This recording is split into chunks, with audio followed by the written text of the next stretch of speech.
নমস্কার বন্ধুরা, ডিমস কিচেন চ্যানেলে তোমাদের অনেক অনেক অনেক স্বাগত। আশা করি সবাই ভীষণ ভালো আছো। আজকের রেসিপি ডিম মশলা কারি। ভীষণই টেস্টি একটা রেসিপি। রুটি, পরোটা কিংবা লুচি সবের সাথে জাস্ট জমে যাবে। চলো রেসিপিটি দেখে নেওয়া যাক কী কী লাগছে। এর জন্য নিয়েছি 4টে সিদ্ধ করে রাখা ডিম। এবার একটা গ্রেটারের সাহায্যে এটা গ্রেট করে নেব।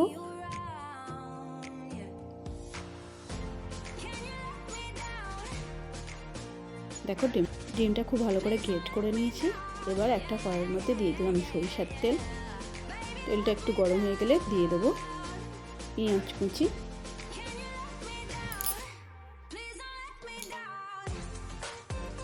পেঁয়াজটা একটু ভাজা হয়ে গেলে এর মধ্যে অ্যাড করে দেবো কুচি করে রাখা টমেটো। পেঁয়াজ টমেটোকে একটু ভালো করে ভেজে নিতে হবে।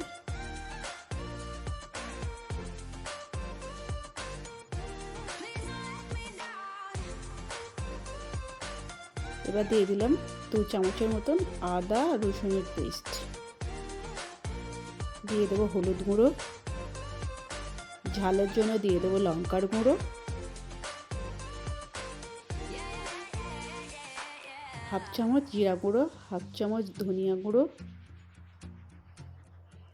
রঙটা ভালো হওয়ার জন্য দিয়ে দিলাম কাশ্মীরি লঙ্কার গুঁড়ো, আর দিয়ে দেবো পরিমাণ মতন লবণ। মশলাটাকে খুব ভালো করে মিক্স করে নিতে হবে। খুব ভালো করে মশলাটাকে কষিয়ে নেব। অল্প অল্প করে জল অ্যাড করে মশলাটাকে কষাবো। এই পর্যায়ে দিয়ে দেবো অল্প একটু গরম মশলা গুঁড়ো।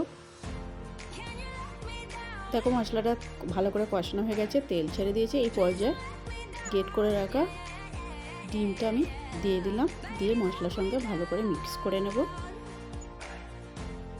এবার দিয়ে দেবো কুচি করে রাখা লঙ্কা, দিয়ে আবারও ভালো করে মিক্স করে নিলাম। এবার অল্প একটু জল এর মধ্যে অ্যাড করে দেব।